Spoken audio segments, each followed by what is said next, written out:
கொஞ்சமா கோவிலுக்கு போற பொண்ணு கல்யாணம் ஆனதுல இருந்து கோவிலுக்கு மட்டும் கூட்டிட்டு போற பையன் செட் ஆகுமா?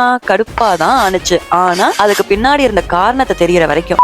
ஹலோ ஹாய்ங்க, இட்ஸ் ரோஸ். திருச்செந்தூர் முருகனை பார்க்க போயிட்டே ஒரு குட்டி ஸ்டோரி ஷேர் பண்ணட்டா? செப்டம்பர் 2024 உறுதி ஃபங்க்ஷன் நடக்க போற டைம்ல ஸ்டார்ட் ஆனது பிரச்சனை. இந்த கல்யாணம் நடக்கவே கூடாதுன்னு சிலர் விளைச்சேஸ் பக்காவா ஸ்கிரிப்ட் ரெடி பண்ணி கேம் ஆடினாங்க பாருங்க. ஒரு படமே எடுத்துடலாம். 1.5 வருஷமா என்னென்னமோ நடந்துச்சு. But my in-laws and my parents had great bonding. எல்லாமே ஷேர் பண்ணிக்கனால எங்களுக்குள்ள எந்த இஷ்யூவும் வரல. ஆனாலும் இதெல்லாம் இப்போ நினைச்சா லைட்டா சிரிப்பா தான் இருக்கு.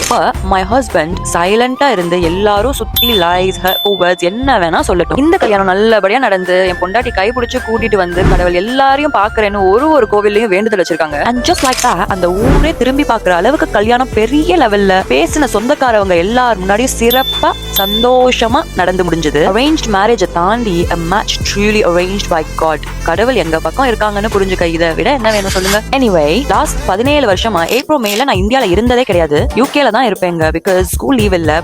இப்போதான் first time. And oh my God, என்னங்க இப்படி வெயில் அடிக்குது, மூச்சே விட முடியல என்னால. That's when I realized I've grown up in the cold for too long. இதே மாதிரி பிரிட்டிஷ் பொண்ணு லைஃப் பெர்ஸ்பெக்டிவ்ல கல்யாணத்துக்கு முன் கல்யாணத்துக்கு பின் அப்படின்னு நிறைய vlogs இருக்கு. பிடிச்சா பாருங்க. See you in the next one. Bye.